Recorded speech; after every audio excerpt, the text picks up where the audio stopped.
इसी प्रकार से महाराज श्री के श्रीमुख से कथा प्रसंगों का निरंतर आनंद लेने के लिए पूज्य श्री के आधिकारिक YouTube चैनल को जरूर सब्सक्राइब करें और बेल आइकन को दबा दें।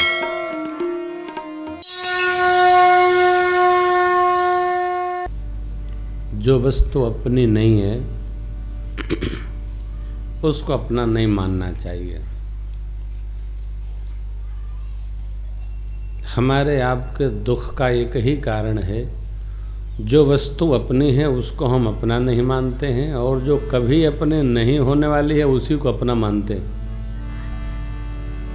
इसलिए दुखी रहते हैं। कैसे आप कथा में आ गए, पहले दिन आप जिस स्थान पर बैठेंगे, दूसरे दिन यदि कोई वहाँ बैठा मिलेगा, ए मिस्टर उठो, ये मेरी जगह है। बैठना 9वें दिन है बस, लेकिन हमको इतनी आसक्ति हो जाती है, यही घर की स्थिति है, ये मेरी जगह है, ये मेरी जगह है। कम से कम जो भगत लोग हैं ना, इनको इस सब में नहीं उलझना चाहिए, मेरी जगह है। ये बच्चों की खेल है। जैसे बच्चे बचपन में बालू का घर पांव लगा के बनाते थे ना, जब कोई तोड़ दे तो इतना तेज रोते थे जैसे महल टूट गया हो। अतिक्रमण हटाने वाले लोग आकर के जैसे बुलडोजर से घर गिराए डाले, वो भी इतना डांक नहीं करे, इतना बच्चे रोते। भगत को बाल के लिए नहीं करना, मेरी मैं मेरी। आप विचार करिए, यहां तक कि चौपाइयों में चक्रवर्ती जी महाराज ने एक बार नहीं कहा गुरु कृपाते पायऊ सुत चारी। क्या कहा? चौथे पन पायऊ सुत चारी। अरे कहां से पाए महाराज? विचार यहां यही करना था कि महाराज कहां से पाए। सीधा काम, महाराज आप आ तो गए हैं, बहुत अच्छा है। रही बात राम जी की, तो गुरु कृपा से है, जैसा ये चाहें वैसा करें, भले रोएं नहीं। जब वस्तु हमारे पास आ जाती है तो उससे हमारी इतनी आसक्ति हो जाती है कि उसको हम अपना मान लेते हैं। अब अन्यथा अपना मान लेना ही बीमारी का घर है। यही एकदम सत्य व्याधि है हमारी। इस यही कुरोग कर औषधि नहीं, कोई दवा नहीं है। कम से कम हम आप भजते हैं, कथा श्रवण करते हैं, तो और को नहीं, भक्तों को ये बोध होना चाहिए कि ये जगत हमारा नहीं है, इसमें तो हम व्यवहार के लिए बस आए हैं। कितने दिन? अरे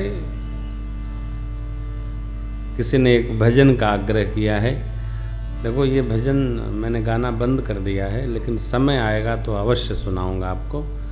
ये क्लिक भजन है, जब तक अवसर नहीं आएगा, कब सभी मस्त हैं, प्रसंग आएगा तभी सुनाऊंगा आपको, अन्यथा नहीं सुनाऊंगा। तो मैं आपसे निवेदन कर रहा हूं, हम जहां हैं सत्य और यथार्थ के साथ जिया जाए। ये कहना बंद हो सत्य से संसार नहीं चलता। संसार सत्य से ही चलता है, झूठों का कोई संसार नहीं है। झूठों का कोई समाज नहीं है। आप देखिए, मदिरा रोज बिकती है, लेकिन कभी आपने शराबियों का सम्मेलन नहीं सुना होगा। मदिरा दूध से अधिक बिकती है, दूध से महंगी है। मुझे ऐसा लखनऊ में पता चला है कि 25% रेवेन्यू हर साल मदिरा पर बढ़ाई जाती है, लेकिन बिक्री कम नहीं होती है, बढ़ती जाती है। परंतु कभी मदिरा वालों की सभा उनके ही मिलन के लिए हो, ऐसा संभव नहीं है। लेकिन जो भगत हैं भक्तों का विराट सत्संग, भागवतों का विराट सम्मेलन। अभी प्रातः स्मरणीय बाबा हरदेव जी महाराज है ना, निरंकारी समाज वाले, वो जब आते हैं तो एक कोयला मैदान बड़ा सा रेलवे वाला लिया जाता है। अरे कितनी संख्या रहती है साहब। और जितने महात्मा सबका सम्मेलन होता है। किसका होता है? विराट भक्ति सम्मेलन होता है। अर्थात भक्ति वर्धक, भक्ति करने वाले, भक्ति समुदाय के लोग मदिरा वालों से 10 गुने अधिक हैं। एक घर में कोई 20 लोग थोड़ी मदिरा पीते हैं, 1-2 पीता है, वो पूरे घर को जय जय सीताराम कर देता है। देवा की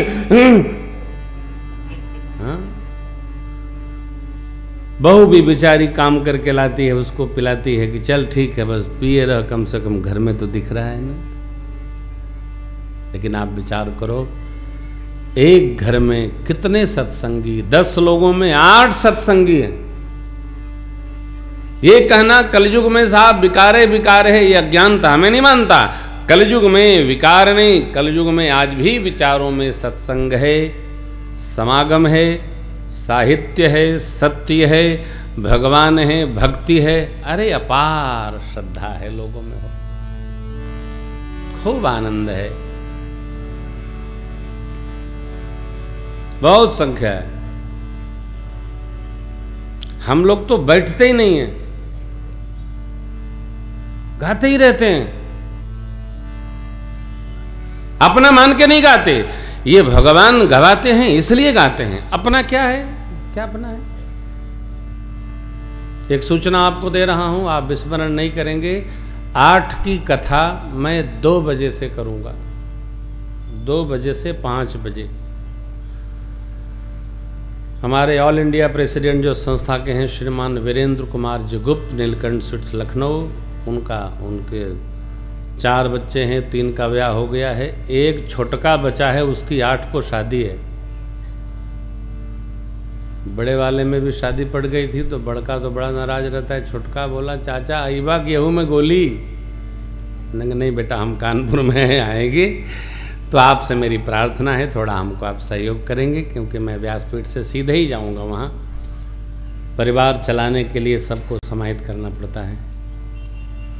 कहो को नेता हो गए कहा आनंद जी, होर्डिंग लगा है अजय भैया के साथ में बैठा। छोटे साहब कहाँ हैं? कई दिन बाद दिखाई पड़े, घरे आवा शाम का। हाँ नारायण, ये मेरी पहली कथा साकेत नगर में कराए थे। त्रिवेदी जी न हो? हाँ हमारे बड़े अच्छे मित्र हैं। अब नेता हैं तो कम मिलते हैं, हमारे अपने थे तुम ज़्यादा मिलते थे। बड़े अच्छे हैं, बहुत जो कहते हैं वो करते हैं, इनका बड़ा लाड़ है मेरे प्रति। बहुत बड़ी कथा कराए थे लोग। कल ही बहू जी याद कर रही थी कि आपकी वो कथा भी बहुत अच्छी हुई थी। हमने कहा हाँ श्रोता, दक्षिण में श्रोता बहुत अच्छे हैं, बस रास्ता बड़ा गड़बड़ है साहब। दक्षिण का रास्ता तो कम से कम 45 मिनट घर से यहाँ लगता है। चलिए ये भी चौड़ा हो जाएगा। मैं आपसे विनती करूं, रिश्ते नाते को हृदय से स्वीकार करके और जीने का अभ्यास करिए। यही सबसे बड़ी राम कथा है। हमको जब मिल जाता है तो हम अपना मान लेते हैं, नहीं जो कुछ भी है सदगुरु का है, मेरे प्रभु का है, मेरे भगवान ने दिया है। यहाँ जब विश्वामित्र बाबा ने अपना माना, चक्रवर्ती जी ने अपना माना, विश्वामित्र जी ने भी अपना माना। होब सना था भगवान भगत के पास आ जाए, मैं सनात हो जाऊंगा, यज्ञ रक्षा होगी, क्योंकि यज्ञ भगवान ने ही इनको आपको दिया है, उसके लिए भेजिए। परंतु हम आप संसारी हैं, कहाँ मन नहीं मानता। प्रवचन करना तो सरल है, व्यवहार में लेना बहुत कठिन है, बहुत कठिन है। ठाकुर से प्रार्थना है कि हमारा आपका अभ्यास इसमें सधे कि भगवान ने दिया है तो हम इसको भगवान का ही मान लें। मेरी बड़ी इच्छा रहती है कानपुर में प्रतिवर्ष कथा करने की। कई बार मैं कह भी चुका हूँ। अपनी लाडली के बर्थडे पर मैं लाजपत भवन में करता हूँ एक कार्यक्रम। देखिए ठाकुर जी क्या चाहते हैं, जैसी रचना होगी वैसी आपको सूचना अंतिम दिन देंगे कथा के समय। तो घर है ना, तो घर में भी कुछ जरा डुगडुगी होती रहनी चाहिए डमरू की ना हो। घर घर है। नारायण।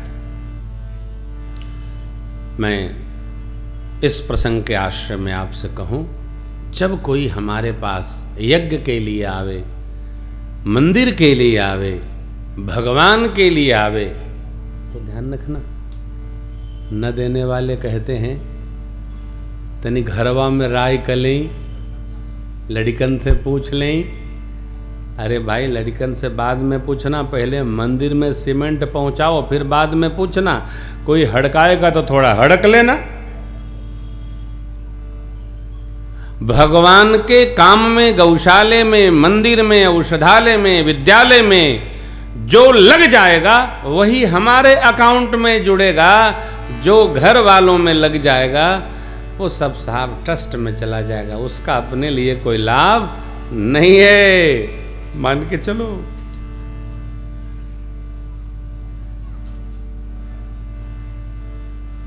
अरे साहब क्या कहें आपको। कई भगत लोग ऐसे होंगे, घरवा वाले दिनमा भर हड़कावत, लेकिन वो अपने भगत प्रवृत्ति से बाज नहीं आते।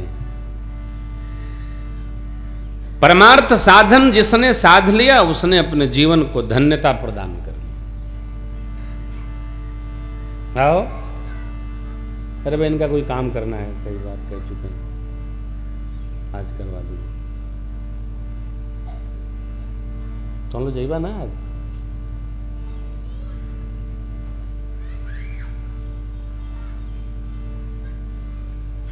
मैं यही समझ पाया हूं कि परमार्थ में जो लग गया वही भगवान में लग गया।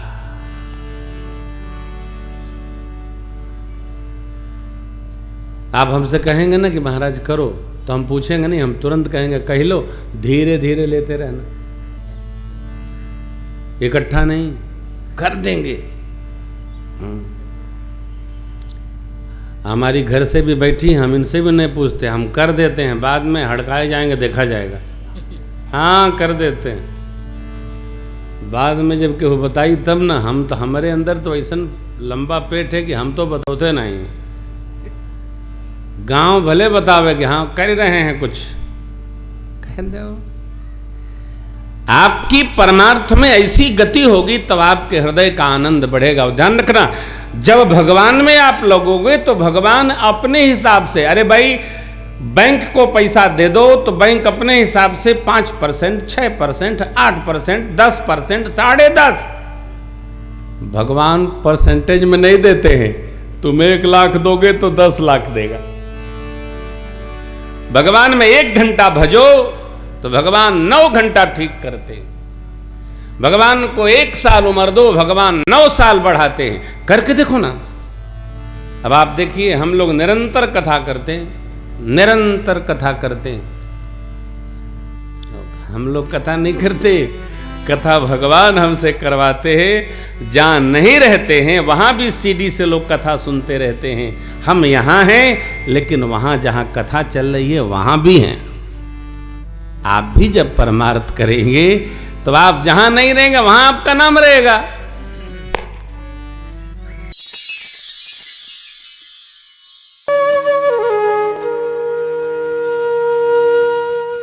इसी तरह सुनते रहिए।